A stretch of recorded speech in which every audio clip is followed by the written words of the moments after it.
Carabin versus Rouge et Or, 10e édition.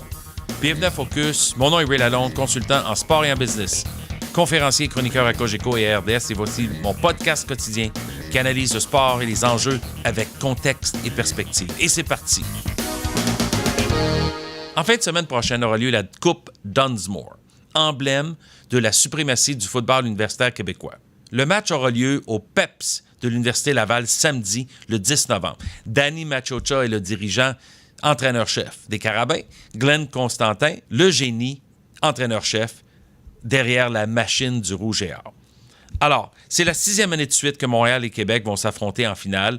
La Coupe Dunsmore est devenue, en principe, le 3e match annuel entre les deux équipes. Ces deux équipes-là dominent outrageusement le football universitaire québécois. C'est un peu injuste pour des équipes comme Sherbrooke, Concordia, McGill, de ne jamais être en position de pouvoir participer. Il y a un écart considérable entre Laval et Montréal et le reste. C'est une chose qui doit changer pour le bien-être du football au Québec. Ces deux équipes-là recrutent les meilleurs joueurs, développent les meilleurs joueurs. Alors, il faut donner un peu de crédit à Danny Machocha. C'est lui qui est quand même l'âme dirigeante derrière les succès des Carabins. Ils ont gagné la Coupe Vanier en 2014. Ils ont renversé le Rouge et Or en 2015 aussi à la Coupe Dunsmore. C'est quand même jamais facile pour eux, mais Danny a énormément d'expérience dans la Ligue canadienne. Il a fait ses classes depuis longtemps. C'est un des grands dirigeants et entraîneurs de football au Québec. Glenn Constantin, c'est un autre niveau. Peut-être le meilleur entraîneur de football actuellement au Canada, certainement le meilleur entraîneur de l'histoire du football universitaire, 9 Coupes Vanier à son actif. C'est la 20e fois depuis 21 ans que le Rouge et Or participe à la Coupe Dunsmore.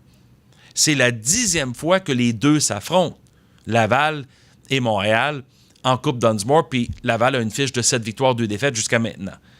Alors, que demander de plus? On a effectivement, au Québec, peut-être, année après année, les deux meilleures équipes sans contredit. Western a gagné contre Laval l'an dernier. Western est encore invaincu cette année. Effectivement, une fois tous les 2-3 ans, Western revient très fort.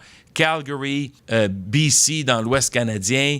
Écoute, il y en a d'autres franchises de sport, d'autres équipes universitaires qui sont compétitives, mais il n'y a pas de domination comme c'est le cas année après année avec le Rouge et Or. Puis pourquoi c'est comme ça?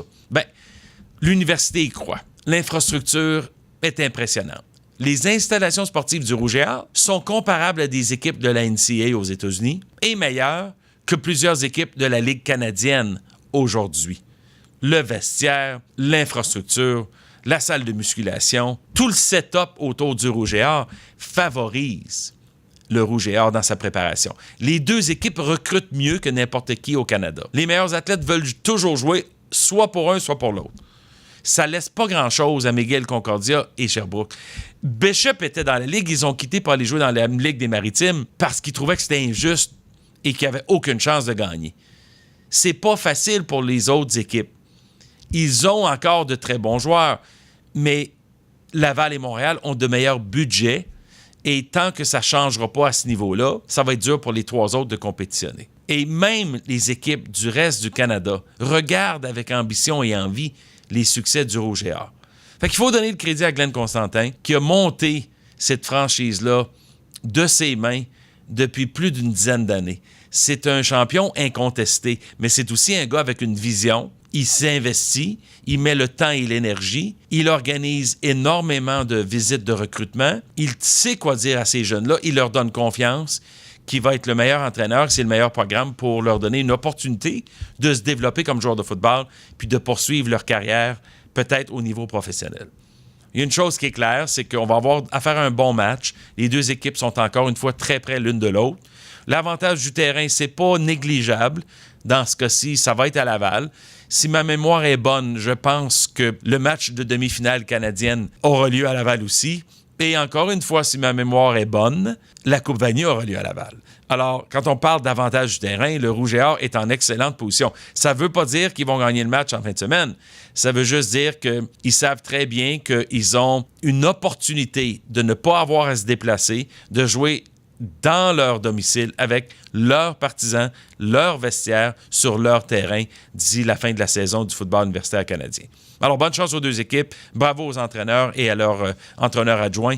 C'est toute une prestation de domination que les Carabins et le Rouge et Or effectuent au Québec. C'est pas nécessairement bon pour le football universitaire, mais tant que les autres vont pas se relever et investir davantage à tous les niveaux, c'est les Carabins et le Rouge et Or qui vont se retrouver en finale à chaque année. Vous étiez à l'écoute de Focus. Suivez-moi sur Twitter @RealRayLalonde. Partagez le podcast avec vos amis et collègues et redirigez-les vers SoundCloud ou YouTube. Ici Ray Lalonde, à très bientôt.